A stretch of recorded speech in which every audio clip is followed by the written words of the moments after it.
ये कहानी है एक एवरेज मिडिल क्लास लड़के की। स्कूल के वो दिन जब जेब में फूटी कौड़ी नहीं थी, मगर सपने सपने बहुत बड़े थे। 10th क्लास खत्म हुई तो पिताजी ने एक मोबाइल ले दिया। बस फिर क्या था, सपनों की पतंग में जुड़ गई जिंदगी की डोर। अब पढ़ाई में तो मन लगता नहीं था, सारा दिन बस मोबाइल मोबाइल मोबाइल। उसी मोबाइल में उस लड़के की मुलाकात हुई एक ऐसी शख्सियत से जिसने उसके छोटे से दिल में एक बड़ा सा ख्वाब बो दिया। वो ख्वाब था यूट्यूबर बनने का।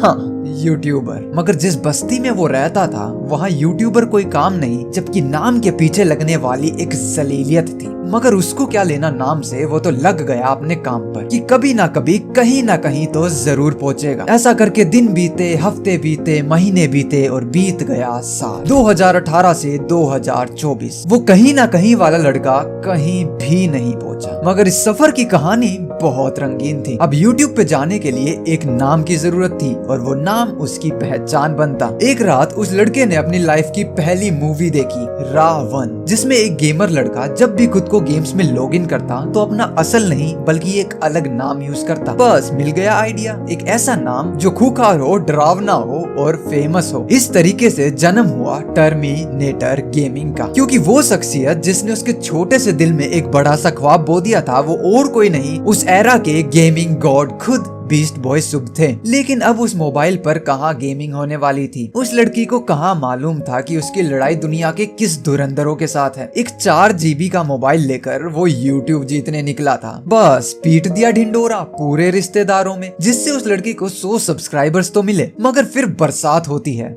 बूंदों की नहीं, तानों की। एक साल निकल गया और 200 सब्सक्राइबर देखकर आंखों से आंसू भी। जिन प्यारे हाथों से पिताजी ने मोबाइल दिया था उन्हीं हाथों से वापस भी ले लिया। बस अब पूरी 12th क्लास अल्फा बीटा ठीठा करते निकल गई। कभी कभी मम्मी का मोबाइल लेकर छुपकर वीडियो बनाता था तो 4-5 महीनों में 1-2 सब्सक्राइबर मिल जाया करते। मगर उन ख्वाबों ने एक हकीकत का एहसास तो करवा दिया कि यूट्यूबर बनना है तो एक कंप्यूटर की जरूरत तो पड़ेगी। बस तो कर दिया रोना शुरू। 12th क्लास के बाद पिताजी ने एक कंप्यूटर ले दिया। ये खुशी अब बयान नहीं करी जा सकती थी, मगर कमबख्त ये भी लंबे समय कहाँ टिकने वाली थी। न दिन देखा, न रात देखी, न प्यार देखा, न खटाक्स देखी। बस चलते रहे यूं ही अंधेरों में, न मुकाम देखा और न राह देखी। मगर एक राह उसके घर वाले जरूर देख रहे थे कि 12th के बाद लड़का आखिर करेगा क्या। और लड़का दिन और रात बस यूट्यूब और यूट्यूब। अब घर पे बताए भी तो बताए क्या, 300 सब्सक्राइबर्स। अगर दिल की बात जुबान पर आई तो जिस्म के कदम घर से बाहर ही जाएंगे। अब दिल में दर्द और दिमाग में बेचैनी थी, बस कमी थी तो आंखों में आंसू की, और वो भी पूरी हो गई जब वो पीसी खराब हो गया। वहाँ पीसी खराब हुआ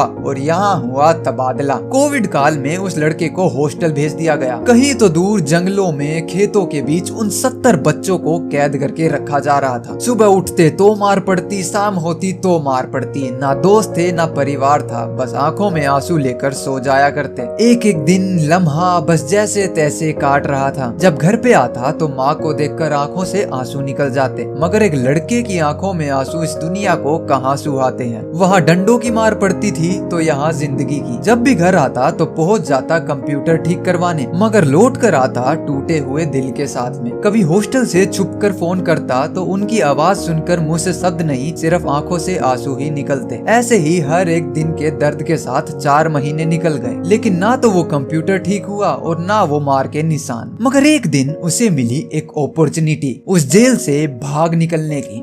कॉलेज एक मास्टर प्लान कामयाब रहा। कुछ और दिन बाद वो कंप्यूटर भी ठीक हो गया, मगर अब चीजें और भी मुश्किल होने वाली थी। कॉलेज हर किसी की जिंदगी का सबसे बेहतरीन समय, मगर कमबख्त ये जिंदगी के ऐसे समय पर आता है, या तो जिंदगी जी लो या जिंदगी बना लो। अब कॉलेज में एडमिशन ले तो लिया, मगर ना पढ़ाई में दिल लगता था और ना ही दिल लगाने के लिए जेब में पैसे थे। घर पर एक बाइक थी जिसको पिताजी ले जाया करते, तो साइकिल पर कॉलेज आना जाना होता था। सेकंड ईयर आते आते जिंदगी में वो भी आ गई शर्म। बाइक और गाड़ियों के बीच एक साइकिल, तो अब साइकिल छोड़कर ऑटो रिक्शा में कॉलेज आना तो पैसे की बर्बादी होती। तो 45 मिनट कॉलेज चल के आना शुरू कर दिया। महीनों बीत गए और अब दिल को वो मिलने लगी, बेचैनी। जब भरे फूलों के आंगन में आपका गुलाब ना हो तो बुरा लगना लाजमी ही था। तो कॉलेज से जल्दी घर चले आया करते। दिल का बोझ कम और जेब का बोझ बढ़ाने के लिए फ्रीलांस का काम शुरू कर दिया। अब सुबह कॉलेज, दोपहर को स्ट्रीमिंग और शाम को फ्रीलांसिंग। ऐसा करते करते ज्यादा तो नहीं मगर महीने का 1000 रुपए मिल जाया करता। लेकिन अब इतने पैसों से कोई घास तो डालने वाली थी नहीं। तो बस अब इंतजार था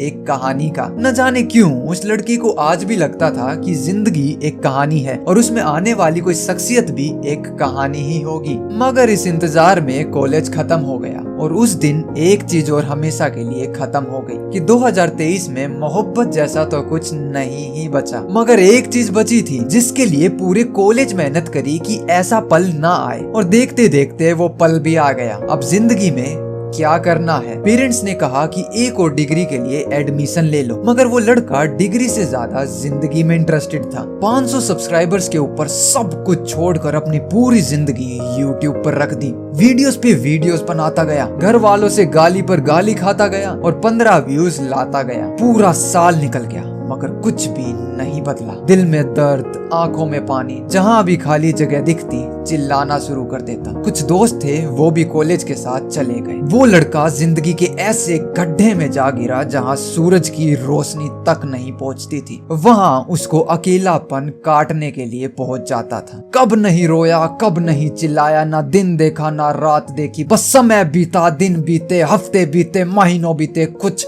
भी नहीं हुआ। जिंदगी का एक एक पल बस कट रहा था, मानो वो लड़का खुद ही के अंदर बस बट रहा था। वो लिए हुए सारे फैसले सब गलत लगने लगे। दूसरों से अलग चुनी राह अब सताने लगी थी। अपनों की ही नजर में वो लड़का गिर चुका था। कैसा लगे जब अपने ही ऐसे कहें कि तेरे जैसे कुत्ते इस गली में बहुत घूमते हैं। सिर्फ दिल में टुकड़े थे, आंखों में पानी था। वो एक तकिया जो हर रात गीला हो जाया करता। कुछ रातें सोई नहीं, कुछ दिन उठा नहीं। एक 4 कमरे की दीवारी जहाँ खुद को बंद रखता, बस काम करता और 15 व्यू लाकर जिंदगी वहीं थम गई थी। 9 अप्रैल 2024 ही फाइनली टच्ड 1000 सब्सक्राइबर्स। रात के लगभग 11:15 बज रहे थे। खुशी थी मगर सच्चाई नहीं बदलने वाली थी। एक 22 साल का लड़का जेब में फूटी कौड़ी तक नहीं। 4 साल पहले जो लड़का था वो तो आज के दिन तक मर चुका था। अब शायद वो 1000 सब्सक्राइबर्स मायने नहीं रखते थे। करते करते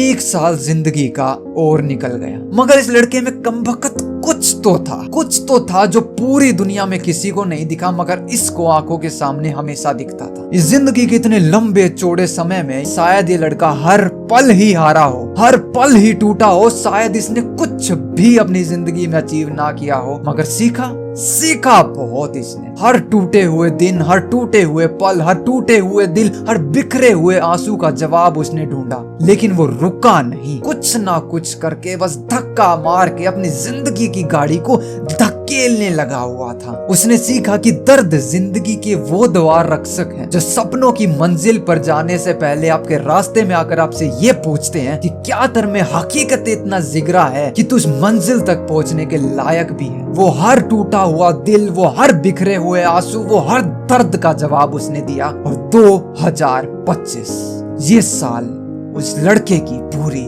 जिंदगी बदल दिया। 15 जनवरी 2025 वो चैनल जिसपे 4 साल में एक वीडियो पर 1000 व्यूज तक नहीं आए, वो चैनल 15 जनवरी 2025 को मोनेटाइज अप्रूव हो गया। उस लड़के ने अपनी जिंदगी में नहीं सोचा था कि 4000 घंटे कभी पूरे हो सकते हैं। और उसके बाद खेल मानो कुछ ऐसा पलटा। कहते हैं कामयाबी रातों रात नहीं मिलती, मगर ये भी कहते हैं कि भगवान जब देता है तो छप्पड़ फाड़ कर देता। 15 जनवरी से 10 जुलाई वो सफर था 1000 सब्सक्राइबर से लेकर 100,000 सब्सक्राइबर्स तक का। जी हाँ, ये कहानी है निखिल दलाल उर्फ टर्मिनाटो की। आपके सारे सवालों के जवाब दिए जाएंगे, मगर उससे पहले ये हमारे बीच कैसे जुड़े ये जरूर जानिए। 29 जुलाई 2025 जिंदगी का एक और आम दिन, और ये आम सा लड़का एक बहुत खतरनाक चीज सुबह सुबह में कर रहा था, संडास। तभी मेरे को एक कॉल आता, हेलो। इससे पहले मैं कॉल को उठाता, मेरे अंदर की ईगो ने कुछ उठा लिया। नु भाई तू एक कॉल उठाएगा और वो भी एक रैंडम नंबर को। मैंने वो कॉल नहीं उठाया क्योंकि वो रैंडम था और मेरे को लगा कि भैया अगर इतना ही रैंडम है तो दोबारा आ जाएगा, इंपॉर्टेंट होगा तो। और वो कॉल आया, दोबारा आया, लेकिन 2 घंटे के बाद में। अब 2 घंटे बाद मैं चिल मार रहा था और दोबारा से मैंने देखा वही नंबर। मैं कहा ओके हेलो सर, आपका पार्सल आया है। मैं पार्सल आया तो दे दो। सर वो तो मैंने दे दिया। Yo what do you mean तुमने दे दिया? लेकिन मेरे को तो नहीं मिला। यस सर, आपको हो सकता है नहीं मिला हो क्योंकि आपने फोन नहीं उठाया था। एक सेकंड, मतलब भी क्या है कि मेरे को नहीं मिला हो सकता है क्योंकि मैंने फोन नहीं उठाया था? तो जी हाँ, वो पहले वाला फोन भी मेरे पार्सल वाले भैया का था। तो वो पार्सल वाले भैया मेरे को दूसरी बार फोन करके ये बता रहे हैं कि जो आपका पार्सल था वो हमने कहीं और दे दिया। क्या मतलब कहीं और दे दिया? और सस्पेंस भी बना हुआ है क्योंकि मेरे को ये नहीं पता था कि पार्सल में क्या आया है, लेकिन मेरे को ये जरूर पता था कि कोई इतना महान इंसान नहीं है जो मेरे को 1 करोड़ का चेक साइन करके मेरे मुंह पे फेंक के मारेगा। तो मेरे को थोड़ा थोड़ा था उम्मीद कि मेरे को पार्सल में क्या मिलने वाला है, लेकिन बात तो थी कि वो पार्सल कहाँ मिलने वाला। तो वो कहते हैं कि भैया एक और पार्सल था एक आंटी जी का जो कि आपके ही कहीं आस पड़ोस में तो रहती हैं, तो मैंने उनको ही आपका भी पार्सल दे दिया। ये बात सुन के मैं चक्का रह गया कि वाह, कि इससे महान काम आपने जिंदगी में किया गुरुदेव या पहली दफा करे हो। मैंने फोन दिया काट, चाबी ली उठा और चलो आंटी जी के घर पर। कौन सी आंटी मेरे को कद्दू मालूम नहीं है, लेकिन ढूंढ तो मैं लूंगा। लेकिन आधे रास्ते में आता है मेरे को एक और कॉल, भैया ना भाई लेने आजा मेरे को। कौन?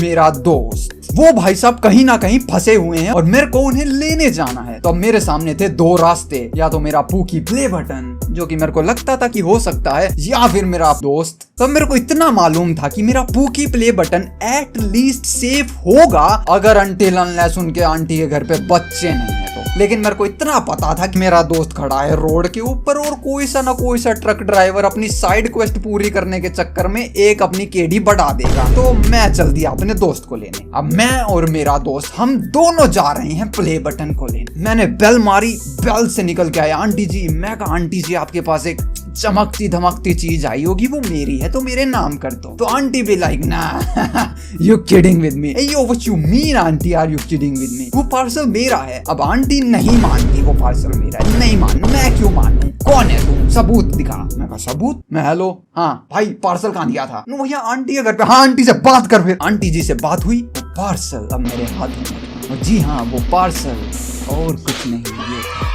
इसको देख के कद्दू समझ नहीं आ रहा होगा क्योंकि एक्चुअली ये ऐसे सीधा है जिसके ऊपर YouTube का मेरे को सिर्फ वाई नजर आ रहा है क्योंकि सारे पन्ने पर्चे सामने वाले फेसिंग के ऊपर YouTube ने छाप के दिए हैं। ये वाई क्यों दिखाया? इसके ऊपर भी छाप देना था कुछ। खैर अब प्ले बटन मेरे हाथ में था मेरे प्यारे बॉक्स के साथ में, लेकिन उससे पहले जब हम दोनों उस बटन को लेके जाने ही वाले थे, आंटी जी ने मेरे को पीछे से पुकार लगाई कि ठहरो, कौन लेके जा रहा है इस बटन को? यानी आंटी जी जानना चाहती थी कि मैं हूँ भी कौन। तो मैं उनको बताने लगा कि देखो समहाउ आपने मेरे को यही गली में किसी कुत्ते के आगे पीछे भागते हुए देखा होगा कभी, या तो मैं वही हूँ, फलाना फलाना दिखाना।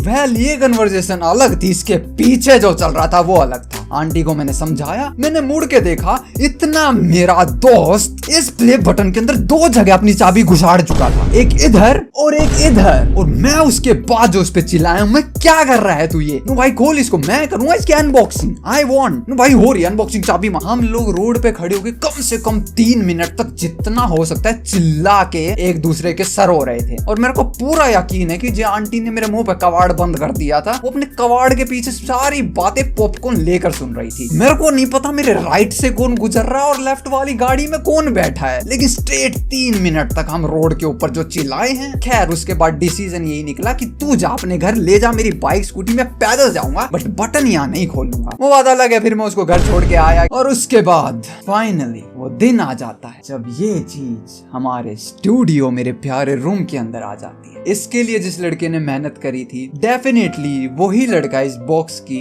अनबॉक्सिंग को डिजर्व करता है। वेल भैया कौन था वो? आई मीन ये चैनल आपका नहीं है क्या? What do you mean? Well ये चैनल है हमारे जूनियर टर्मिनाटो का। प्लीज कोई नहीं है, मैं कोई नहीं आ रहा, ठीक है। जब मैंने स्टार्ट किया था मैं बहुत छोटा था और अब मैं दादा की उम्र का होने वाला हूँ। तो आप में से जिसने मेरी अनबॉक्सिंग की वीडियोस देखी हैं उनको आइडिया होगा कि हम अनबॉक्सिंग कैसे करते हैं। The one and the only legendary sword. I mean, हर एक बॉक्स को चाकू की मदद से खोला जा सकता है, लेकिन हमारी लेजेंडरी अनबॉक्सिंग हमेशा लेजेंडरी होती है। वही गंदी हरकत कर दी मैंने, फिर से वही गंदी हरकत कर दी। एक बार लास्ट टाइम जब इसको मैं चलाया था तो गलती से मेरे सीपीयू के आगे वाले ग्लास पर दे के मारी थी मैंने। ये वो तो भला हो कि मैं सीपीयू को ढक के रखता था, तो मेरा जो ढकने वाला टॉवल था वो कट गया था, तो मेरा ग्लास बच गया। मगर अब हमारे प्यारे प्ले बटन में डालने की बजाय मैंने कुर्सी में डाल दिया और कुर्सी में कट लग गया। Plan cancel. फिर इसको खोलना तो है। कलम की शक्ति धूम मचाएगा। ओह ये सिंपल चाकू ला सकता था मैं नीचे से ना। चुल और शौक जिंदगी की सबसे दो बड़ी चीजें होती हैं। एंड आई नेवर थॉट कि खुद का प्ले बटन मैं लाइफ में कभी देखूंगा। वेल लंबी कहानी शायद मैंने अब तक बता भी दी होगी, क्योंकि ये जो आप वीडियो देख रहे हो ये मैंने पता नहीं कितने किस्तों में रिकॉर्ड करी है। So it's time for the unboxing. और पता नहीं कितने टाइम बाद मैं कुछ अनबॉक्स कर रहा हूँ। कैसे खुलता है लेकिन ये? अच्छा हो गलत साइड से खोल रहा था। यस ओके एक एक करके सारी चीजें देखते हैं हम। Can't believe, still I can't believe. मेरे को थोड़ा थोड़ा दिख रहा है। सबसे पहले निकल के आता है ये, इसको भी कहीं यूज करेंगे। और उसके बाद मेरे को थोड़ा थोड़ा दिख रहा है।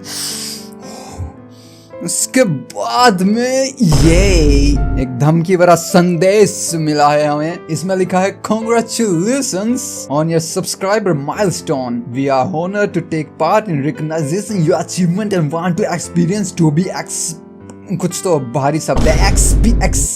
XCPTNL. This award was inspired and packaged with the great care by Rick. रिक मेरे भाई शुक्रिया। 2015 से हमारे रिक भैया ही पैक करने में लगे हुए हैं। रिक भैया ने अपनी जिंदगी का मेजर टाइम यूट्यूब के डब्बे पैक करने में बिता दिया। Well, if your award was damaged during shipping, yes, क्योंकि जिस हिसाब से आप इनको भेजते हैं मेरे को पक्का यकीन है एयरपोर्ट पे धतिंग करी जाती है इनके साथ में। उसके बाद ओह माय गॉड मेरे को थोड़ा थोड़ा प्ले बटन दिख रहा है। अब आप सोच रहे हो कि व्हाट डू यू मीन थोड़ा थोड़ा दिख रहा है? क्योंकि अभी मेरी आंखों के सामने प्ले बटन नहीं है। एक चीज और है, और वो है एक कच्चा चिट्ठा। ये है YouTube की तरफ से बहुत ही प्यारा कांग्रेचुलेशंस वाला पत्र। Do you remember your first subscriber? Yes, I think मैं ही था वो, मेरी दूसरी आईडी से करने वाला। Your 100th subscriber, well नहीं, or your 1000th subscriber, and we know that you will definitely remember your 100,000th subscriber. Well, YouTube शायद आपको पता ही नहीं है कि हमें नहीं पता लगता कि हमारा 100,000th सब्सक्राइबर कौन सा है, बट यार वो दिन मेरे को जरूर याद रहेगा जिंदगी भर। ऐसे ही चल रहा है मेरा, बट मैं पसीना पसीना हो चुका हूँ। ओह माय गॉड, ये चीज मेरी आंखों के सामने है फाइनली। वेल, आपको दिखाने से पहले सभी को एक बहुत बड़े वाला शुक्रिया, क्योंकि द ओनली रीजन कि आज मैं इसको अपने हाथ में पकड़ रहा हूँ उसका कारण है आप लोग, जिन्होंने इतना क्रेजी अमाउंट में सब्सक्राइब किया कि हमको ये मिल गया। I can't explain. Thank you so much. वो मेरा नाम नहीं दिख रहा है इस पे, क्रेजी रिफ्लेक्शन हो रही है, काइंडा हैवी है। इसके पीछे भी कुछ है, और है कुछ है इसके पीछे भी है। ओ, इन्होंने मेरे कलेक्शन में एक और चीज भेज दी है। आई थिंक यूट्यूब के सीईओ को भी मालूम है कि हमारा एक अंडरवर्ल्ड क्रेजी बिजनेस है। इस माल को ही टेस्ट करूंगा मैं बहुत जल्दी और क्लाइंट्स में बेच दूंगा। वाओ, मैं अपना फेस दे सकता हूँ इसके अंदर। ये इन्होंने अच्छा किया है कि लाइक इसके सेंटर में काइंड ऑफ एक मिरर लगाया है। ये मेरी रिंग लाइट की रिफ्लेक्शन देख लो। आज तो मैं आपको ऐसा दिखाऊंगा। ये देखो, ये कभी देखा है? ये देखो, ये है मेरा पीसी। ये देखो, डैम हमारा टेडी बियर।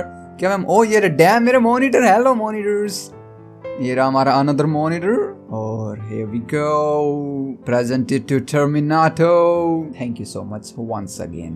जनता से थोड़ी बातें कर ली जाए। जी हाँ दोस्तों, तो यस, Q&A 2025।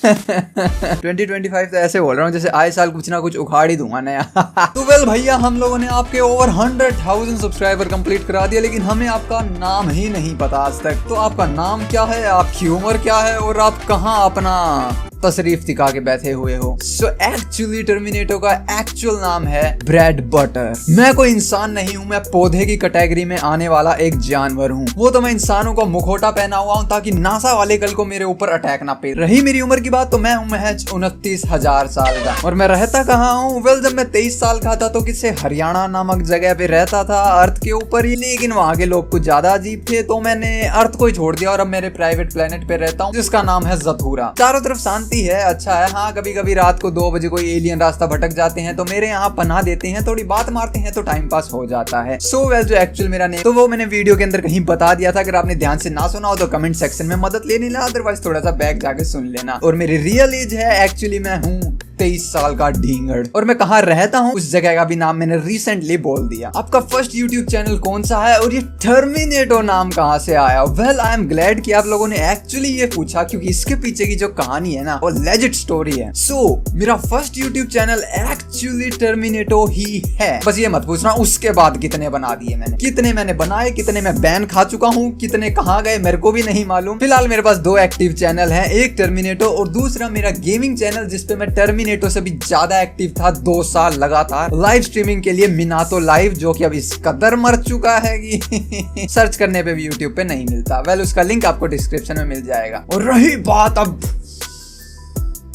इस नाम की, तो ये किस्सा बहुत प्यारा है। एक्चुअली इस नाम को पढ़ने के पीछे 3 बहुत बड़े कोइंसिडेंस तो नहीं कहूंगा मैं, ऐसे मैं कहूंगा कि ये नेम गॉड गिफ्टेड है लिटरली। सो स्टोरी के स्टार्टिंग में आपने सुना होगा कि मैंने अपने चैनल का नाम एक्चुअली टर्मिनेटर गेमिंग रखा था। और गेमिंग इसलिए रख दिया था क्योंकि मैं गेमिंग ही करता था इससे पहले। हाँ, लेकिन फिर मेरे कुछ तो नया शौक उठा ये देख के कि जितने भी बड़े बड़े क्रिएटर्स है ना उन सबके सिंगल नेम थे। जैसे खुद the legend beast boy show, carry Minati, हालांकि वो गेमर नहीं है मगर स्टिल एक नाम, मिथपैट स्टिल एक नाम। तो मेरे भी चूल उठी कि मैं गेमिंग हटाऊंगा अपने नाम के पीछे से। और फिर जन्म हुआ टर्मिनेटर का। लेकिन फिर जिंदगी में कुछ ऐसा हुआ कि बात थी 11th क्लास की। और जस्ट इमेजिन, ये देखो अगर ये दिख जाए तो, हाँ ये रहता है ऐसे, कुछ पढ़ने में समझ नहीं आएगा, पढ़ने की सोचना भी मत क्या लिखा हुआ है। तो ऐसे ऐसे लाइन रहती है, 1 line 2 line 3 line 4 line 5 line, और ये छठी वाली भी लाइन के रूप में काउंट कर लो आप। इससे नीचे तो कुछ नहीं लिख पाओगे, स्पेस नहीं है लिखने की। तो ऐसा कुछ चल रहा था। ये सिनेरियो था। चल क्या रहा था? एक्चुअली चल रहा था 11th क्लास का एग्जाम। तो मेरा एग्जाम हो गया पूरा। लेकिन बॉयज के अंदर तो एक जो लॉयल्टी होती है वो पीक लेवल पे रहती है कि जब तक पूरी गैंग पेपर नहीं कर लेती कोई भी सीट सबमिट करा के नहीं जाएगा। और मैं तो था ही इतना खोपड़ी माइंडेड इंटेलिजेंट इंसान, कुछ आता तो था नहीं। तो 15 मिनट में मेरा एग्जाम खत्म। 15 मिनट के बाद मैं क्या कर रहा हूँ कि जो अभी लाइंस दिखाई ना इसके ऊपर एक एक इनिशियल लिख रहा हूँ, लाइक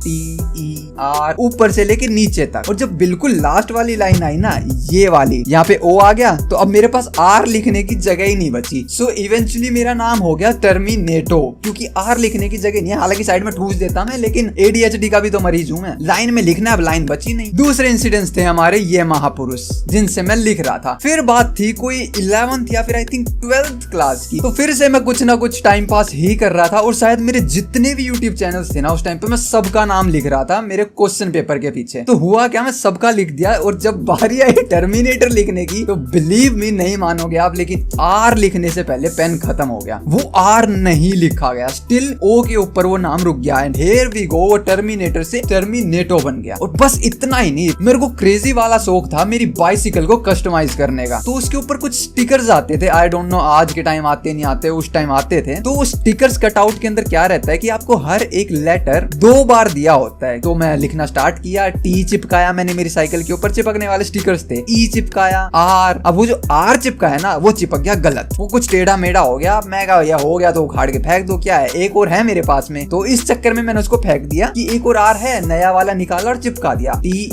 TERMINATO। और अब O के बाद दोबारा R चिपकाना है टर्मिनेटर बनाने के लिए। लेकिन अब मेरे दिमाग में आया कि भैया जो आपने पहला फाड़ के फेंक दिया ना वो यहाँ लगना था। तो हियर वी गो, अब लेटर्स भी मेरे पास खत्म हो गए। सो वो फिर से टर्मिनेटर का टर्मिनेटो ही बन गया। तो ये सारे इंसिडेंट्स देख के मेरे दिमाग में तब भी वही बात आई थी और आज भी यही आती है कि ये नाम एक्चुअली गॉड गिफ्टेड ही था। सो मैंने मेरे चैनल का नाम टर्मिनेटर से बदलकर टर्मिनाटो रख दिया। और इसके पीछे एक वजह भी थी, क्योंकि टर्मिनेटर ऑलरेडी एक शख्सियत है, एक कैरेक्टर है, कुछ ना कुछ नाम पहचान है। लेकिन टर्मिनेटो ये ऐसा वर्ड है जिसका कोई वजूद ही नहीं है। लेकिन मैं निखिल दलाल इसको जब 1 मिलियन टच कराएगा तो एक दिन डेफिनेटली आप इस नाम को गूगल करोगे करोगे आज नहीं आता, मगर एक दिन गूगल पे लिखा आएगा और उसके नीचे लिखा आएगा कि who is the owner of terminator. बकायदा एक वर्ड मैं गूगल की डिक्शनरी में ऐड कर दूंगा मेरी तरफ से। लेकिन भैया अगर आपको एक दिन के लिए एक्चुअली टर्मिनेटर बना दिया गया तो किस चीज को टर्मिनेट करोगे? तो वो है humanity. Because I am not a hero,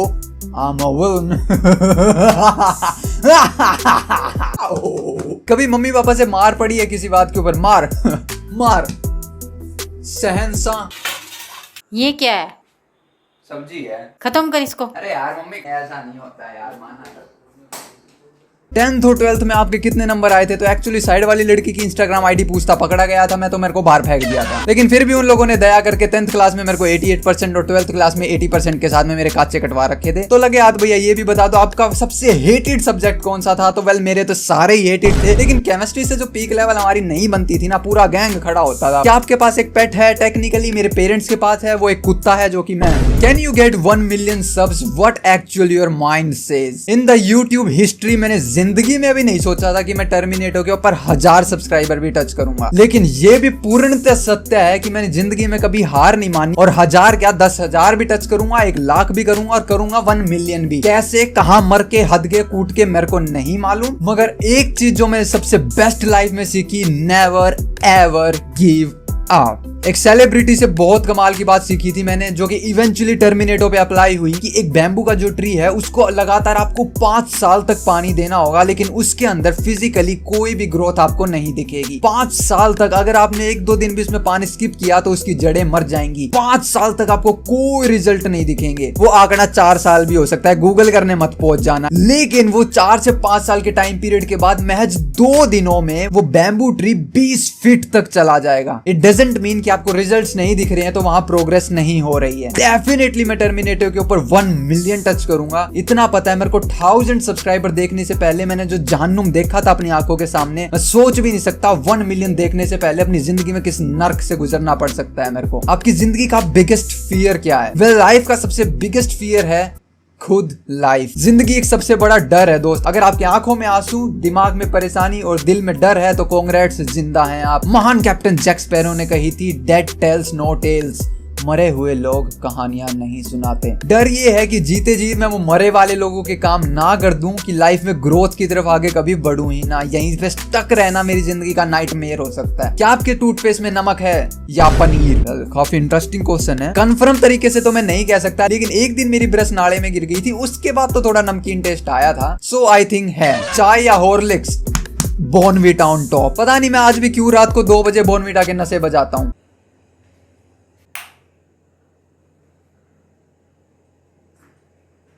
आपकी favourite movie, film, Chinese drama, Korean drama, कौन सा ड्रामा है भैया आपका फेवरेट? तो वेल मेरा वही फेवरेट हो जाता है जो मैं खाना खाते हुए देखता हूँ। अगर मैंने किसी एक पर्टिकुलर को फेवरेट बता दिया तो दूसरी मूवी, सीरीज, शो जो मैंने देखे हैं उनकी तौहीन होगी। क्या आपने अवतार मूवी देखी है? तो वेल कमाल की बात है, ये मूवी शायद टॉप 1 पे होल्ड करती थी कई सालों तक। ये मैंने आज तक नहीं देखी और अवतार 2 भी आज तक नहीं देखी, पता नहीं क्यों। स्क्विड गेम का आपका कौन सा सीजन फेवरेट था? तो डेफिनेटली किसी भी सीरीज का अगर मेरे को वो सीरीज पसंद आती है तो उसका सीजन फर्स्ट मेरा ऑल टाइम फेवरेट रहने वाला है। क्योंकि अगर मेरे को कोई सीरीज पसंद आती है तो उसका मेजर रीजन रहने वाला है उस सीरीज के अंदर मेन प्रोटैगनिस्ट। उनकी हरकतें थोड़ी सी मेरे को मेरी टाइप की लगती हैं। फॉर एग्जांपल यू, एक नेटफ्लिक्स की बहुत प्यारी सीरीज है। उस सीरीज के अंदर जो मिस्टर जो गोल्डबर्ग हैं, उनकी जो हरकतें हैं मेरे को बहुत रिलेटेबल लगती थी, मजा आ गया था। हाँ बस उनके लेवल की स्टॉकिंग नहीं पेल सकता मैं, और शायद पेलूंगा तो पिला जाऊंगा किसी दिन। आपके स्पेक्स का नंबर क्या है? वेल आई थिंक मैंने लास्ट टाइम इनको 11th क्लास में 11th क्लास से इतना कुछ कैसे जुड़ा हो सकता है मेरा। उसके बाद से सालों निकल गए, मैंने ना चेक करवाई, क्योंकि मेरे को पता है मैं डॉक्टर के गया नहीं कि डॉक्टर ने मेरे को थप्पड़ मारना है 15 नंबर बढ़ा के कि भाई साहब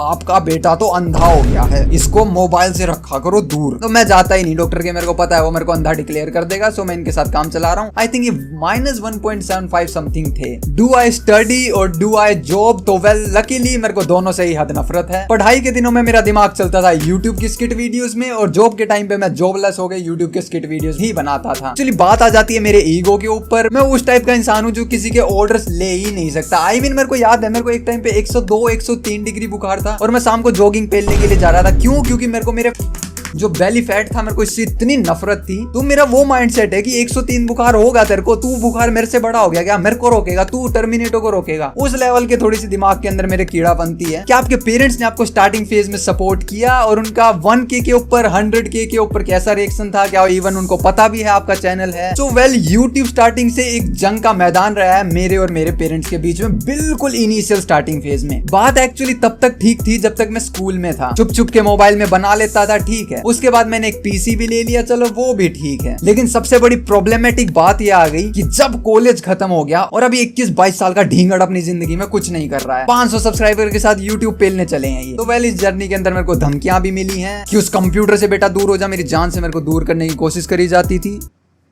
लेकिन कहीं ना कहीं एक पापा जी की क्रेजी सोच है जिसने मेरे को मदद कर दी कि बेटा तेरी जिंदगी है, तेरे को जीनी है, लंका भी आप ही की लगेगी गुरुदेव, रास्ता अजीब है, मुश्किल है, जो करना है तेरे को करना है। लेकिन इतना कुछ के बावजूद भी उन्होंने ही मेरे को इस सारा एम्पायर खड़ा करके दिया। एक साथ सब कुछ नहीं मिला, किसी रिच किड की तरह धीरे धीरे मेरे को चीजें मिली। और इसका रीजन ये था कि आई वॉज डैम ऑब्सेस्ड, या मैं कहूँ पोजेस्ड विद द थिंग्स। ये कुछ भी हो जाए, बात फिर ईगो पे आ गई थी घूम फिर के कि मैं नहीं हारूंगा, मैं नहीं हारता ही नहीं हूँ, मैं हार ही नहीं सकता, मैं थोड़ी हारूंगा। एक चीज ये हमेशा थी जिंदगी में कि निखिल, ये तूने फैसला लिया है, अगर कल को बर्बाद भी हो जाएगा तो इस बात का तो शांति है दिमाग में कि मेरा फैसला था, मैं बर्बाद हो गया, दैट्स इट। क्योंकि बर्बाद मैंने वो होते देखे हैं कि जिनके जिंदगी के खुद के फैसले नहीं थे, कोई फालतू का रिश्तेदार फालतू का ज्ञान दे के गया और ये चीज उसको जिंदगी में कभी करनी नहीं थी और स्टिल उसने आधी जिंदगी करते हुए निकाल दी। अब वो ना जिंदगी में खुश है, ना अपने काम के साथ खुश है। या इस चीज के लिए काफी ज्यादा ताने भी झेलने पड़े मेरे पेरेंट्स को। मम्मी तो बिकॉज स्कूल टीचर थी, अब तो रिटायर हो चुकी हैं, उनके लिए सबसे बड़ी प्रॉब्लम यही थी कि वो जो स्कूल सोसाइटी है, वो टीचर्स हैं, वो मम्मी से पूछती थी कि आपका बेटा क्या करता है। तो दैट्स व्हाई उनको हमेशा एक जिंदगी में ये सेटबैक सा रहा है कि क्या बताऊं मेरा लड़का क्या ढकोचलेपंती करता है रात को। वेल, तो जब हम इस बीस्ट को लेके आए तो पापा जी के एक दोस्त थे, तो उन्होंने कहा कि क्या दिलाई दिया, तो पिताजी बोले ये दिलाई दिया जिसकी वैल्यू है 1 लाख। तो वो अंकल जो खुद को मेरे पिताजी के दोस्त बताते हैं, वो रोड पे ही चढ़ के गया रहे, क्यों लड़के के ऊपर पैसा बर्बाद कर रहे हो। वेल, एक मिडिल क्लास मैन के लिए जो पूरी फैमिली का बोझ उठाते हैं, उन्होंने अपनी लाइफ का इतना बड़ा खर्चा, लाइक उनको नहीं पता ये क्या सिस्टम है, कितने पावर का जीपीयू चाहिए, क्या प्रोसेसिंग होती है, क्या recording uploading, he have no idea about YouTube. Still उन्होंने सिर्फ मेरे कहने पे इतना महंगा सिस्टम, एक मिडिल क्लास फैमिली के लिए बहुत बड़ी बात है, 1 लाख का गेमिंग पीसी, और उस टाइम जब लाइफ के अंदर कुछ भी सर्टेनिटी के ऊपर नहीं है, बहुत बड़ा रिस्क लिया है, तब वो शख्सियत आके कहते हैं कि क्यों लड़के के ऊपर पैसा बर्बाद कर दिया। मेरे बहुत मन में थी इस आदमी के मुंह पे फेंक के मारूंगा एक दिन play button, and here we go. बस मैंने फेंक के नहीं मारा क्योंकि समय के साथ सोच बदल जाती है और अब मेरे को परवाह नहीं है उन सभी लोगों की जिनने एक्चुअली क्रिटिसाइज किया था। टू बी ऑनेस्ट, मैं अपना टाइम और एनर्जी उनके ऊपर वेस्ट ही नहीं करना चाहता। सो वैसे तो 4-5 साल तक यूट्यूब पे कुछ उखड़ा नहीं। जब मैंने 1K टच किए तो मैंने इस बारे में किसी को बताया भी नहीं, क्योंकि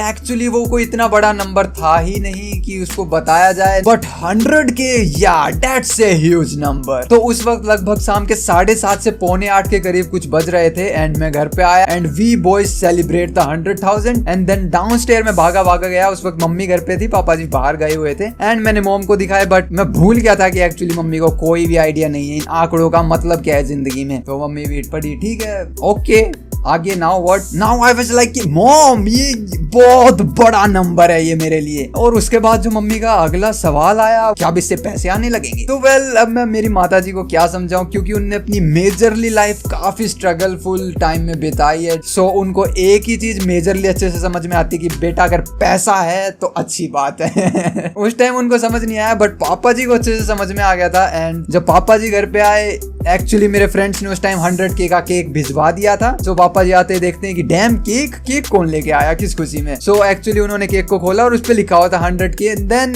वो समझ गए कि एक्चुअली किस चीज का है and he got really happy. Well, it was a proud moment for me कि एट लीस्ट कुछ तो उखाड़ा मैंने लाइफ में। लेकिन बाद में मम्मी को भी सब समझ में आ गया, वो भी बहुत खुश थी। और एट द एंड यही कहूंगा कि हाँ, पेरेंट्स के सपोर्ट के बिना यहाँ नहीं होता टर्मिनेटो। सो उन्होंने सब कुछ किया, they always supporting me and I am glad and thankful कि उन्होंने जितना किया शायद कोई नहीं कर सकता। अगर आप यूट्यूबर नहीं होते तो क्या कर रहे होते? अरे मैं हूँ राजा, मैं महल की गद्दी। ये थोड़ा ज्यादा देना। आपके फ्यूचर प्लान्स क्या है? वेल एक्चुअली फ्यूचर प्लान्स नहीं, फ्यूचर गोल्स की बात करें तो लाइफ में मैं प्लान्स तो बनाता ही नहीं हूँ। प्लान्स तो मेरे को एक जना बता दो जिसके कामयाब हुए हूँ। तो जिंदगी का एक गोल है, एक टोटल फाइनल मकसद है, मकसद नहीं बोलना भाईजान, और वो मकसद है गैराज में खड़ी फोर्ड मस्टैंग GT। ये सब कुछ है मेरे लिए, इसके लिए मैं काम करता हूँ। ये मेरे गैराज में एक दिन डेफिनेटली लाके खड़ी कर दूंगा मैं वो गाड़ी लेकर। उसके बाद मेरी जिंदगी की जितनी बची हुई सेविंग है 150 रुपए बैंक अकाउंट में से निकाल कर मैं निकल जाऊंगा दुनिया घूमने। फर्स्ट क्वेश्चन, आपके अकाउंट का पासवर्ड क्या है? डैम, प्रायोरिटी देख रहे हो बंदे की, तो जल्दी से लिखो। एक ही बार बोलूंगा, 18001801 इससे पहले आप इसको मेरी आईडी पर ठूसना शुरू करो। मैं बता दूं किसी बवासीर वाले का नंबर है जो आज से पहले मैं बचपन में रेडियो के ऊपर पॉडकास्ट में सुनता था, वहां भी ऐड आते थे रेडियो पर भी। अगर आपसे कोई पब्लिक में आपका फैन मिलता है तो आपका रिएक्शन कैसा होगा? ऐसा कोई डाई हार्ट फैन मेरे को आज तक मिला नहीं कि दूर से भैया एंड वेल ऐसे डाई हार्ट फैन शायद मेरे होंगे भी नहीं, मैं जस्ट एक थ्योरिस्ट हूं तो मे बी, लेकिन कोई मिलता है तो यह अच्छा लगेगा। आपके पूरे सेटअप का प्राइस क्या है? पूरी रूम टूर वीडियो आएगी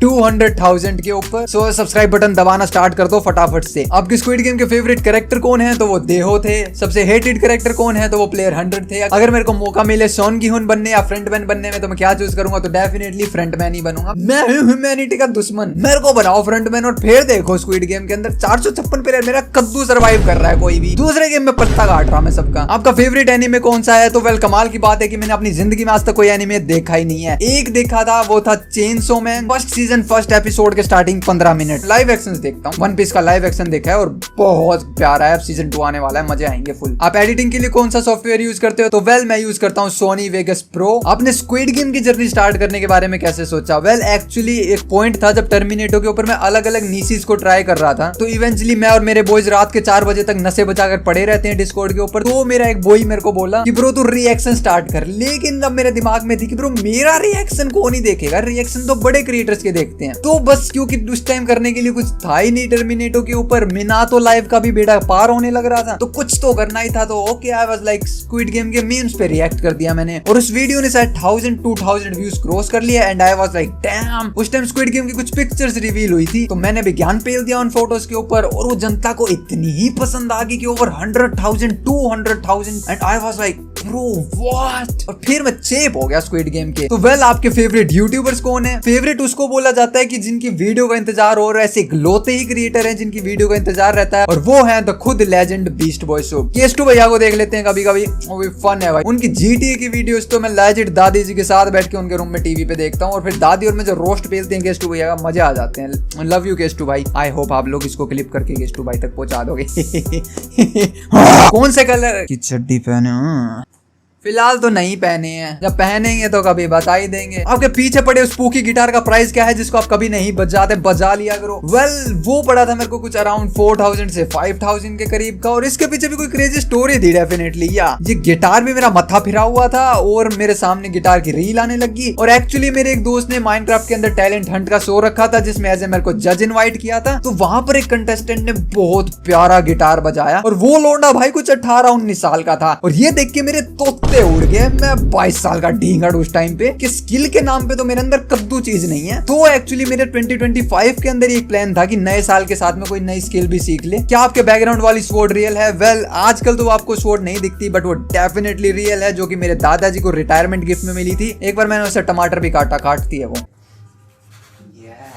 आपकी इस जर्नी में सबसे बड़ी इंस्पिरेशन क्या है? वेल इस जर्नी में मैंने सबसे बड़ी चीज यही जानी है कि नेवर लूज होप। ये सेइंग है कि बिना खाने के आप 3 हफ्ते जिंदा रह सकते हो, बिना पानी के 3 दिन, बिना ऑक्सीजन के 3 मिनट, लेकिन होप एक ऐसी चीज है जिसके बिना आप कमबख्त 3 सेकंड भी जिंदा नहीं रह सकते। इतना ही कहूंगा कि कुछ करो तो 100% जरूर देना। क्या कभी वीडियो बनाने के लिए झूठ बोला है? तो वेल झूठ नहीं बोला, लेकिन छुपके से पीसी के पार्ट्स जरूर लाता। क्या कोई ऐसे पार्ट्स हैं जो आपने डिलीट कर दिए और हमें कभी भी देखने को नहीं मिलेंगे? सो ऐसा कोई भी पार्ट नहीं होगा जो मैं डिलीट कर दूंगा, क्योंकि डिलीट करने का इकलौता रीजन ही रहता है क्रिंज, और मेरी हरकतें क्रिंज नहीं है तो और क्या कहोगे इनको? पुरानी वीडियो देख के मैं खुद क्रिंज फील करता हूँ। सो मेरी क्रिंज चीजें ही डिलीट हो सकती थी, बट मैं नहीं करता, because I love to be cringe. Free time में आप क्या करते हो? मेजरली गिटार बजाता हूँ, कभी कभी खुद का भी बजा लेता हूँ, रात को वो इसके साथ वीडियो गेम खेलता हूँ, शाम के टाइम के किड्स पार्क में जाके बच्चों को मेरा मतलब वर्कआउट करने चला जाता हूँ। थ्योरीज ढूंढने में आपको कितना वक्त लगता है? वेल, मेरे को एक्चुअली रातें लग जाती हैं। सोने से पहले एक पूरा ओवरव्यू लेता हूँ कि मेरे को अगले दिन करना क्या है। जस्ट इन केस मेरे को अगले दिन किसी वीडियो की थ्योरी कुछ बनानी है तो मैं एक्चुअली मेरे छत पे घूमता रहता हूँ रात को 2, 3, 4 बजे। जो मेरे को इंस्टाग्राम पे फॉलो करते हैं उनको एक्चुअली पता भी होगा। तो रात के टाइम मैं छत पे यही सोच रहा हूँ कि कल वाली वीडियो के अंदर किन पॉइंट्स को मेरे को कवर करना है, क्या मेरे को बोलना चाहिए और क्या नहीं। और फिर कॉपी पेन लेके बैठता हूँ तो वहां कितना भी टाइम लग सकता है वो मेरे दिमाग के ऊपर है। क्या यूट्यूब में आपका मेन फोकस गेमिंग था? तो वेल, कभी भी मेरा मेन फोकस गेमिंग था ही नहीं। तो मैंने स्टार्ट किया था एज ए स्किट कंटेंट। मेरे को खुद की स्क्रिप्टिंग हमेशा से पसंद थी, खुद की डायलॉग डिलीवरी, खुद के एक्सप्रेशंस। आपका कितना बड़ा है? वेल भाई, अब छोटा ही है, ज्यादा दिल की बात हो रही है। अच्छा, दिल दिल तो बहुत बड़ा है भाई। हाँ, दिल बड़ा है। आपका हेट कमेंट्स के ऊपर क्या रिएक्शन रहता है और कैसे उनसे डील करते हो? वेल, जैसा मैंने कहा कि मेरी जो ईगो है वो ईगो इसलिए ही बेकार कहलाई जाती है कि वो हर चीज से लड़ने पहुंच जाती है। तो एक्चुअली हेट कमेंट्स को लेना मेरे लिए एक सरदर्दी हो सकती थी, बट जब तक मेरे को हेट कमेंट्स मिलने स्टार्ट हुए तब तक मैं एक चीज को अच्छे से समझ चुका था कि silence is the best answer of all the stupid questions. अगर आपको आपके सब्सक्राइबर को डेट करना होता तो उनके अंदर आप क्या चीज देखते? तो एक्चुअली मैं देखता उनके कितने बड़े हैं बाल, क्योंकि मेरे को ज्यादा बड़े बाल पसंद नहीं है, मेरे को छोटे बालों वाली ज्यादा पसंद है। मतलब बालों वाली का जिक्र ही चल गया है तो एक कमेंट जिसको मैंने स्टार्टिंग से इग्नोरेंस पे पेल रखा था, तो भैया आपकी यूट्यूब क्रश कौन है, यूट्यूब इनकम कितनी है, और भैया आपकी गर्लफ्रेंड का नंबर दे दो। पहली प्रायोरिटी नंबर दे दो, नाम थोड़ी चाहिए भैया। नंबर दो ना, मैं लिख रहा हूँ, नंबर दो जल्दी। नाम नहीं जानना, नाम तो मैं पूछ ही लूंगा फोन करके। तो वेल मेरी प्यारी जनता, जैसा कि मैंने मेरी कहानी स्टार्टिंग में सुनाई, कॉलेज के दिन खत्म होने के बाद 2 साल अपनी जिंदगी के अंदर डिप्रेशन, लोनलीनेस झेलने के बाद अब इस सीने में दिल नहीं धड़कता, टू बी ऑनेस्ट। और आपकी गर्लफ्रेंड कौन है? तो जब मौका था उसको जिंदगी में आने का तब कोई आई नहीं, और आज के टाइम पे कोई मेरे को डिजर्व करती नहीं। यूट्यूब इनकम कितनी है आपकी? तो ये टेडी बियर मैं आप बैठे बैठे खरीद सकता हूँ अपनी बहन से एक 10 रुपए के ओएस के अंदर। अब अपने देश से अलग ये जो इतनी लंबी वीडियो देख ली है, तो सबसे पहले तो आपका शुक्रमांद हूं मैं कि आप लोते ऐसे प्यारे इंसान हो जो यहाँ तक आए। कोई नया इंसान देख रहे हैं तो आई कैंट बिलीव कि कोई नया इंसान यहाँ तक पहुंच गया इस वीडियो। क्या पसंद आया भाई आपको मेरे में? कमेंट सेक्शन में बता देना। मिलते हैं नेक्स्ट वीडियो में। Peace out.